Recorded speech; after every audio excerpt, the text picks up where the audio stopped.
Hello दोस्तों, नमस्कार। मैं डॉक्टर सुरेंद्र प्रसाद खंसली, ज्योतिष आचार्य। आज की इस श्रृंखला में आप सभी लोगों का स्वागत करता हूं। दोस्तों, आज हम बात करेंगे कर्क राशि की, जो कैंसर साइन है।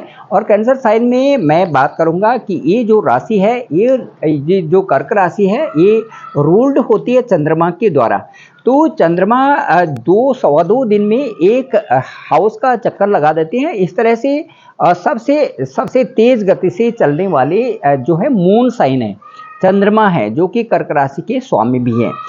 चलिए आज बात करते हैं कि गोचर ग्रह कैसे प्रभावित कर रहा है कर्क राशि को।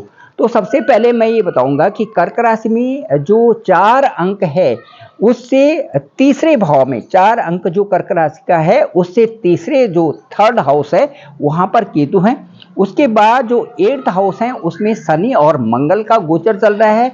उसके बाद जो 9th हाउस है, जो भाग्य स्थान है, वहां पर राहु है, शुक्र है और सूर्य है। उसके बाद जो 10वां स्थान है उसमें गुरु और बुध का गोचर चल रहा है। तो इस तरह से गोचर ग्रह की स्थिति थी। अब मैं आपको ये बताना चाहूंगा कि यदि हम इस समय कहें कि कर्क राशि का अपना जो व्यक्तित्व है, अपना जो शारीरिक है, शरीर से संबंधित स्वास्थ्य है, वो कैसा चल रहा है, तो इसके बारे में मैं बात करूंगा कि कर्क राशि वालों का इस समय ये अपने अपने बारे में, अपने व्यक्तित्व के बारे में या अपने खाने में जो थोड़ा आलस कर रहे हैं कि जो भी घर में है वो बना लिया और उसके बाद जो है उस पर बहुत अच्छा सा ध्यान नहीं दे रहे हैं। जैसे सलाद भी होने चाहिए खाने में, तो फ्रूट्स भी होने चाहिए, तो भोजन भी अच्छा होना चाहिए, तो ताज़ा होना चाहिए। इस तरह से हर चीज़, मतलब ताज़ी चीज़ों को बनाया जाए और बढ़िया सा ढंग से उसको अच्छी तरीके से किया जाए, तो वो बहुत अच्छा होता है। कि इसका कारण ये है कि शनि और मंगल का जो गोचर है वो है इस समय चल रहा है, वो गोचर चल रहा है ठीक 8th हाउस में। और जो मंगल है वो इनके 5वें हाउस की, कर्क राशि के ठीक 5वें हाउस के लॉर्ड हैं। वो जा रखे हैं 8th हाउस पे और 8th हाउस में वो बैठे हुए वहाँ पे शनि के साथ में। तो शनि का हालांकि वो अपना घर है, लेकिन मंगल के साथ में शत्रुता बढ़ जाती है। तो उससे जो है हमारा जो डाइजेशन सिस्टम है, जो 8th हाउस है, वो ये कहता है कि अपने आप पर आप ध्यान दीजिए, खाने पर, और जो आपका अपना सिस्टम है उसको एक अच्छा सा रखने की जिम्मेदारी आपकी बनती है। तो इसलिए मैं कर्क राशि वालों से कहूँगा कि आप जो है अपना अच्छा खाना खाइए और अपनी अच्छी डाइट से अपने आप को स्वस्थ रखिए। चलिए आप बात करते हैं, यदि हम बात करते हैं कि पढ़ाई के क्षेत्र में या जो हायर स्टडीज़ कर रहे हैं या अलग अलग फील्ड में हैं, जो इंजीनियरिंग में है, जो मेडिकल साइड में है, या और फील्ड में जो लोग हैं उनके बारे में बात करते हैं। और साथ साथ में जो पढ़ाई है, पढ़ाई इस समय कैसे चल रही है, जो इनका जो लर्निंग्स है वो कैसे चल रहा है, इसके बारे में बात करते हैं। साथ साथ में संतान के बारे में, पार्टनर के बारे में और लव रिलेशन के बारे में बात करते हैं। तो इन सबको भी एक ही अंक है, 8 अंक है, और 8 अंक के जो लॉर्ड हैं वो है मंगल। मार्स की स्थिति भी वही है, 8th हाउस में शनि के साथ में है। तो मैं ये कहूँगा कि जब तक मार्स का वहाँ पर ट्रांजिट नहीं होता, नेक्स्ट में 23 अप्रैल के बाद जो मार्स है, जो मंगल है, वो आपके वहाँ से भाग्य स्थान में जा रहे हैं। और उसके बाद 1 जून की स्थिति जो होगी, जून की स्थिति ये होगी कि जो मंगल हैं वो पहुँच जाएंगे आपके 10वें स्थान में, और वो जो स्वराशि की वहाँ पर मंगल मार्स हो जाएंगी। तो मार्स जब वहाँ पर स्वराशि के हो जाएंगे तो बात ही कुछ और होगी। तो मैं ये कहूँगा कि जो जून के महीने के बाद है वो आपके लिए इस तरह से है कि बिल्कुल बहुत अच्छी स्थिति है। वहाँ पर आप सब कुछ कर चुके होंगे और अपनी जो भी पढ़ाई है उसको एक आप ब्रीफ भेजने वाली बात होगी कि आप जैसे समराइज करके सारी चीज़ों को करके और वहाँ पर देना, और उसके बाद आपको बहुत सुकून की महसूस होगा।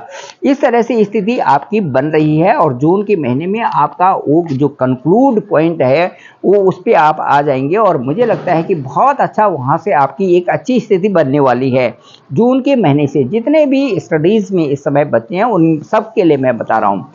दूसरा मैं ये कहूँगा कि जो जो वहाँ से यदि हम लव रिलेशन में देखें तो लव रिलेशन के लिए जो ये समय है ये ठीक नहीं है। 23 अप्रैल तक का जो समय है ये बहुत अच्छा नहीं है।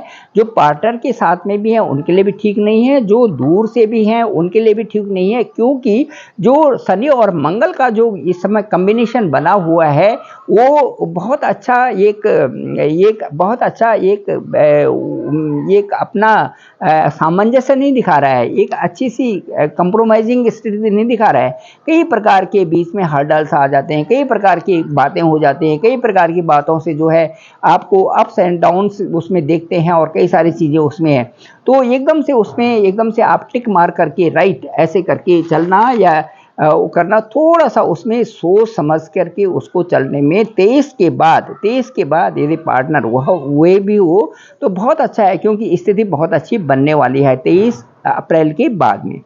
तो दोस्तों ये है, और उसके बाद जो जून की स्थिति है वो तो बहुत ही बेहतर स्थिति है। और मैं कहूँगा कि जो मई जून में जो संतान की प्लानिंग भी कर रहे हैं, जिनकी शादी हो गई उनके लिए बहुत अच्छा है। जो यदि लव रिलेशन में है वो शादी भी करना चाहते हैं तो उनके लिए भी बहुत अच्छा है। साथ साथ में जो आपका करियर है वो बहुत अच्छा वहाँ से चल रहा है जून के महीने से। तो अच्छा, अब बात करेंगे हम वैवाहिक जीवन की। यदि कर्क राशि की हम कैंसर साइन की वैवाहिक जीवन की बात करते हैं तो मैं ये बताऊंगा कि वैवाहिक जीवन जहाँ पर है वहाँ का अंक है 10 अंक है, और 10 अंक के जो लॉर्ड हैं वो भी सैटर्न है। तो सैटर्न की स्थिति अभी अपने ही घर में है, और अपने घर में 8th हाउस में वो अपने घर में बैठे हुए हैं। तो 23 अप्रैल के बाद जब तक वहाँ से मंगल का ट्रांजिट नहीं होता तब तक वैवाहिक जीवन में अड़चने तो हैं, काफ़ी अड़चने हैं।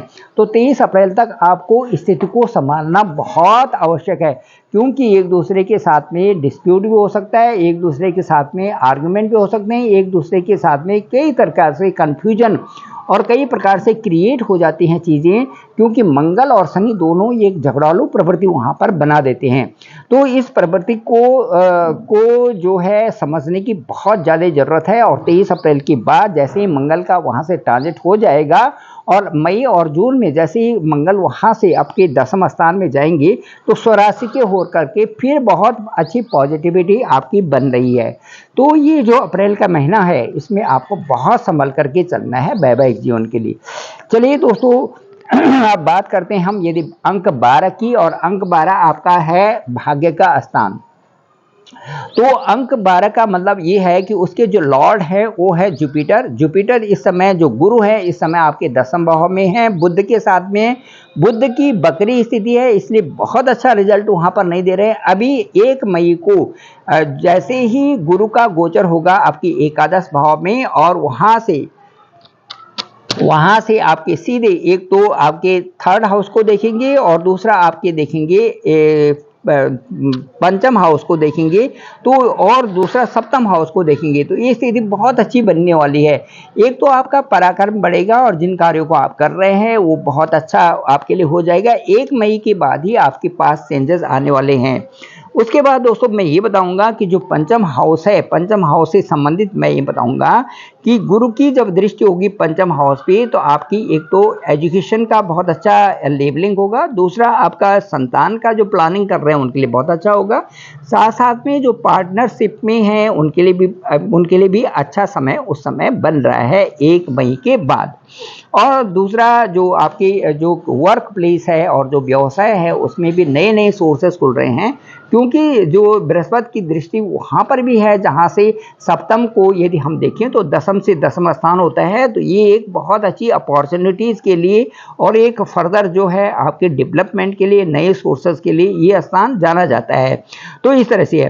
करियर की बात करें तो करियर का जो अंक है वो है 1, और 1 के साथ में जो मंगल है वो है 8th हाउस में। और करियर के साथ साथ में बुध की भी बात करते हैं। बुध जो है लॉर्ड है इस समय बुध जो है लॉर्ड है थर्ड हाउस का भी और आपके 12th हाउस का भी। बुध बैठे हुए हैं गुरु के साथ में 10th हाउस में और बकरी की स्थिति में है।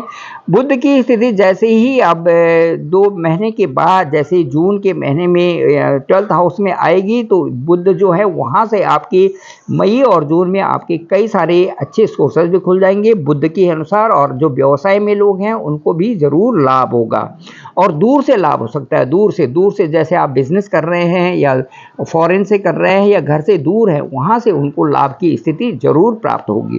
तो दोस्तों ये था, और ये कर्क राशि का था। और अप्रैल, मई और जून हम कह सकते हैं, या मई और जून का कह सकते हैं कि ये जो मैंने आपको आज बताया। और मुझे लगता है कि 1 मई के बाद जैसे ही गोचर होगा बृहस्पति का, ये आपके लिए बहुत फ्रूटफुल होगा और ये आपको अच्छे रिजल्ट भी देगा। आप ज़रूर मुझे कॉल करके बात करें कि जो आपके मई के महीने से 1 मई के बाद कितना बदलाव आ रहा है।